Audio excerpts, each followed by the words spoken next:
चलो। मैम, आज की प्रेस कॉन्फ्रेंस करने का मुख्य कारण क्या है? किन मुद्दों को लेके या किन वजहों को लेके आज आप मीडिया के सामने आए हैं और क्या-क्या कहना चाहेंगे?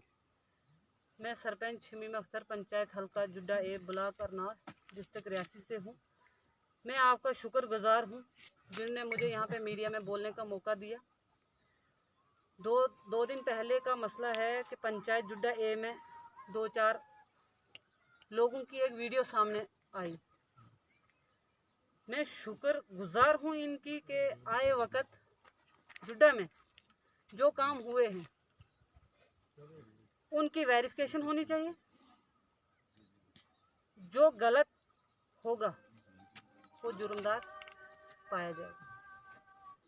यहाँ पे यही 2 लोग या 4 लोग जिनका नाम है, बाई नेम बताऊं? यहाँ ये 2-4 लोग हैं। जैसे परसों दो दिन पहले इन्होंने प्रेस कॉन्फ्रेंस में मीडिया में मुझे वायरल किया, एलिगेशन मेरे पे लगाया। वो है अब्दुल मजीद वल्द हाजी निज़ामुद्दीन, रहमत अली वल्द गुलाम मोहम्मद शेख और अब्दुल मजीद फरस्त भट्ट साहब। इन्होंने ये एलिगेशन मेरे पे लगाया। यहाँ पे ये 2-3 लोग नहीं रहते हैं बल्कि पूरा गांव जिंदा है। अभी उनसे ये पूछा जाए कि 2 सालों में कितने काम ग्राउंड लेवल पे यहाँ पे हुए, क्योंकि मुझे 2 साल ही जीते हुए सरपंच यहाँ पे, कि कितने काम जो हैं ग्राउंड लेवल पे यहाँ जुड्डा ए में हुए और काम की क्वालिटी देखी जाए। इसमें मैं भी खुश हूँ कि गवर्नमेंट का पैसा है, इनकी वेरिफिकेशन हो ये पैसा कहाँ कहाँ लगा, ग्राउंड लेवल पे लगा भी नहीं लगा। उसके बाद पूरी अवाम एडमिनिस्ट्रेशन खुद बताएगी कि जुड्डा ए में एक लेडी सरपंच की क्या कारकर्दगी है। मुझे डीसी मैम इंदू कंबल चिप जी ने पूरा ट्रेन किया है कि किस तरह औरत बन के लोगों के और अवाम के काम करने चाहिए। मैं आज भी और 5 साल बाद भी पूरा हिसाब गवर्नमेंट के सामने और लोगों के सामने दूंगी कि गवर्नमेंट का पैसा कहाँ कहाँ लगाया। ये मीडिया में बोलने वाले जो 3 बंदों के मैंने नाम लिए, वाहिद अब्दुल मजीद सन ऑफ हाजी निज़ामुद्दीन, इसका 20 साल पहले रिकॉर्ड निकाला जाए। इसने अपनी टांग में फायर क्यों मारा था, उसके बाद अपनी दुकान क्यों जलाई थी, और पूरे गांव में कितनी औरतों की बदनामी की है इसने। इसके खिलाफ वुमेन सेल में कितने केस लगे हैं। ये मुझे ब्लैकमेल करना चाहते थे और मैंने इनकी नहीं सुनी। इसलिए परसों जो है मेरे पे एलिगेशन लगाया कि कुछ पैसा हम हड़प करेंगे, कुछ आप करो। और इसके साथ ही मुझे इतनी पावर नहीं है कि मैं गवर्नमेंट का पैसा एक भी कहीं गफला या खुर्द-बुर्द करूं। ये मेरे पास पावर नहीं है। मैं पूरे गांव की सरपंच हूं। मैं हर एक आदमी को एक नज़र से देखती हूं। तो इसके बाद मैं एडमिनिस्ट्रेशन से गुजारिश करती हूं कि इन लोगों ने मेरे खिलाफ इलेक्शन लड़ा है और 2 साल मेरे पीछे पड़ते हुए आ रहे हैं इनको। तो जिस तरह इन लोगों ने मीडिया के सामने गुस्से में आकर गालियां दी और धमकियां दी, इसी तरह वो जो है वीडियो इन्होंने वायरल की, वो सब ने सुनी, मीडिया में भी, लोकल ने भी, ऑफिसर ने भी, वो सब सुनी। तो इससे मुझे ऐसा लगता है कि मुझे और मेरे परिवार को गांव के गरीब लोगों को जान का खतरा है।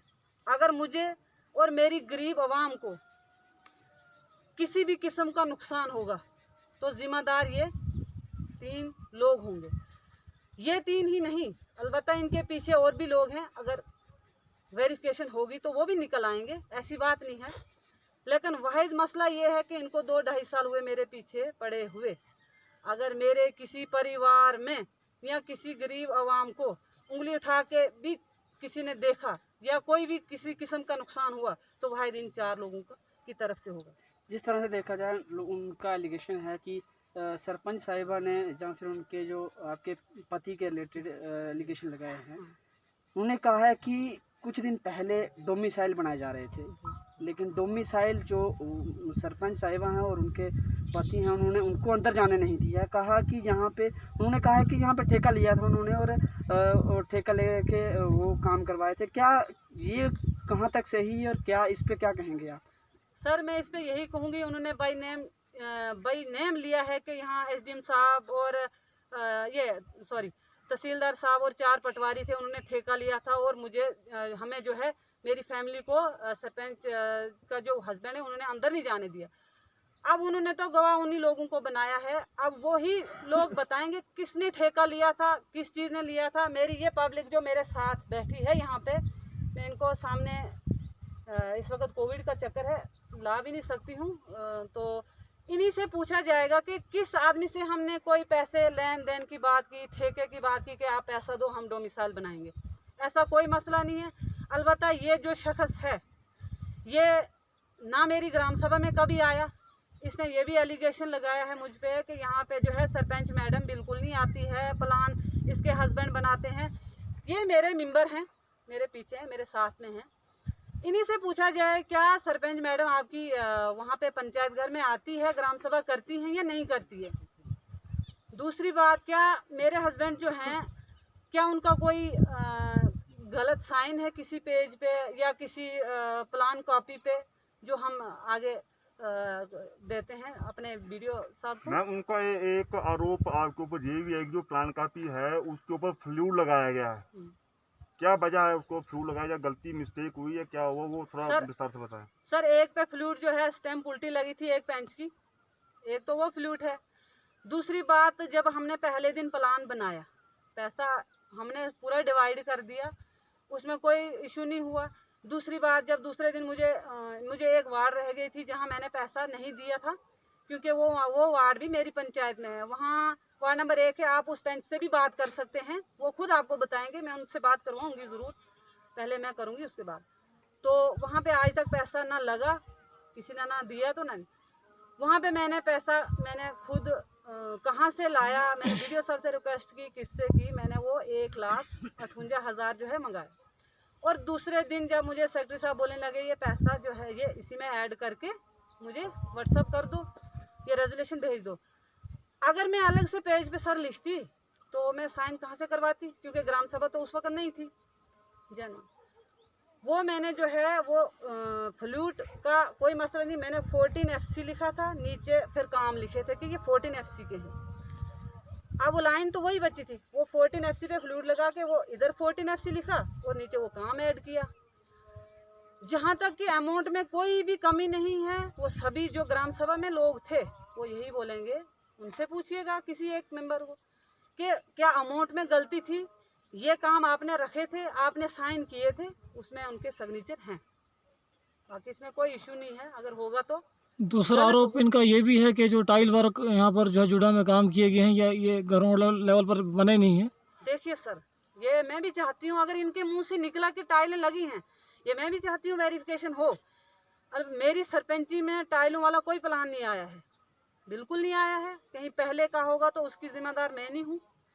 अलबत्ता ये है कि अगर मेरी सरपंची में कोई भी टाइलों का प्लान आया होगा तो वो नहीं लगी या नहीं हुआ, उसकी जवाबदारी मैं दूंगी। ये सरासर एलिगेशन जो मेरे पे लगा रहे हैं, मैं यही कहना चाहती हूँ, ये गलत मीडिया में वो गलत अल्फाज वर्ड जो है इस्तेमाल करके आगे वायरल करते हैं, इन पे बैन लगाया जाए, इनको पूछा जाए। उनका ये भी कहना है कि जो सरपंच साहिबा हैं और उनके पति हैं वो 2 नंबर का काम करते हैं, जहाँ से माल मवेशी लेके बाहर में बेचते हैं, वो मालिया जो वो पैसा आता है उनके ज़रिए इनका घर चलता है। उनका ये भी कहना है कि हम पूरा दिन दिहाड़ी लगाते हैं लेकिन हमारे पास ऐसा पैसे नहीं आते, लेकिन आपके पास कहाँ से पैसा आ रहा है, इस पे आप क्या कहेंगे, इस पे उनको क्या जवाब देंगे? ठीक है सर, मानने वाली बात है। एक बात ये है कि फर्स्ट ऑफ ऑल मेरा हस्बैंड जो है हैंडीकैप है, क्या वो माल घसीट सकता है? मैंने घर में एक बिल्ली तक नहीं रखी है, ठीक है। क्या वो माल बेचने के काबिल है? ये एडमिनिस्ट्रेशन खुद देखेगी, वेरिफिकेशन करेगी। अगर उन बंदों को माल बेचते हुए या लाते हुए मिला, उन्होंने पकड़ा क्यों नहीं? मुझे वो इसका जवाब देंगे। उन्होंने झूठा एलिगेशन मेरे पति पे क्यों लगाया?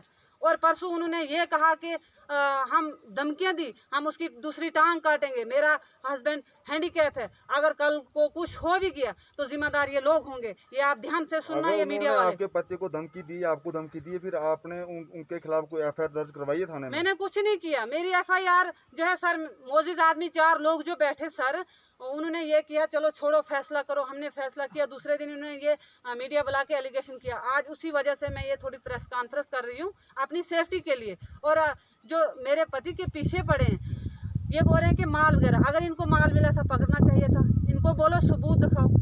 अगर मेरा हस्बैंड हैंडीकैप है, ये मेहनत मजदूरी करते हैं, मानते हैं हम ऐश परस्ती करते हैं, उनको किसी ने मना नहीं किया आप सोए रहो, लेटे रहो, पियो और सो जाओ, किसी ने नहीं बोला। हक की कमाई करो और खाओ। मानती हूँ मैं सरपंच हूँ कि सारा फंड्स मैं घर में नहीं लगाती हूँ, मैं एक झोंपड़ी में रहती हूँ, कच्ची कोठी है छोटी सी, उसी में रहूँगी 5 साल इंशाल्लाह। उसके बाद मैं मकान बनाऊँगी मजदूरी, मेहनत मजदूरी करके। मेरा हस्बैंड जो है हैंडीकैप है।